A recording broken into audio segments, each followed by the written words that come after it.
Trading in League of Legends is a very important skill. Effective trading lets you build an HP lead on your opponent, which lets you zone them off CS, set up dives with your jungler, and force them to recall, among other things. In this video, I'll be going over the basics of trading, including trading stance, ways to improve your trading, and trading versus CSing. First, what is trading? Trading is using base attacks or abilities to deal damage to your opponent. Trades can be short or long, but most importantly, they should have a purpose. The most obvious reason to trade is to zone your opponent off CS. To do this, we employ trading stance. Trading stance consists of three parts, commonly known as the arc, the trade, and the retreat. Simply align your auto attack range or an ability range with one of your low health minions. That's the arc. Next, when your opponent goes to last hit the minion, use your auto attack or ability and hit them with it. That's the trade. Finally, for the retreat, determine whether you can all-in your opponent and act accordingly. If you can, obviously go in, but if not, simply back off before your opponent can retaliate. Practice and mastery of these techniques will give you an edge over most players, but not using your head will cause more harm than good. For example, trading in minion waves. Look at this trade. As Darius, I walk up onto the Malphite and engage a trade with him. However, since I trade in the enemy's minion wave, I take significantly more damage than I would have if I had traded in my own. To avoid this, lots of players will walk into brushes to drop minions aggro.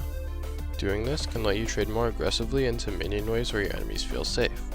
However, if one of your opponents is doing this to you, then you can ward the bush that they walk into so that they hold minion aggro. But that's not the only thing that brushes can be used for in trading. Take a look at this clip for example. I set up an ambush for the Kayle, and when she walks up, I walk over the bush and get 3 auto attacks on with Hailed Blades. After spinning into her and getting one more auto attack, I back off and she can only E in retaliation. It can also be used to cancel enemies' auto attacks. In this clip, I Q into Jax and he E's. I walk into the bush and since he A moves, he hits a minion instead. I then continue to walk in and out of the bush to drop minion aggro, win the trade, and eventually kill Jax. Putting the topic of brushes aside for now, let's talk about the jungler. Junglers have a huge impact on whether you can trade aggressively or not. If your jungler's nearby, aggressive trades can easily lead to all-ins and free kills. In this clip, knowing that my jungler's nearby, I hyper-aggressively trade into the Teemo. He takes the bait and walks right into the Rek'Sai gank. However, the same is true for the enemy jungler. In this clip, I trade aggressively into the Teemo without knowing where the enemy jungler is, and I get punished hard for it when Lee Sin walks out of the bush. Knowing where the junglers are is very important if you want to take aggressive trades. The last thing that I want to touch on is trading versus CSing.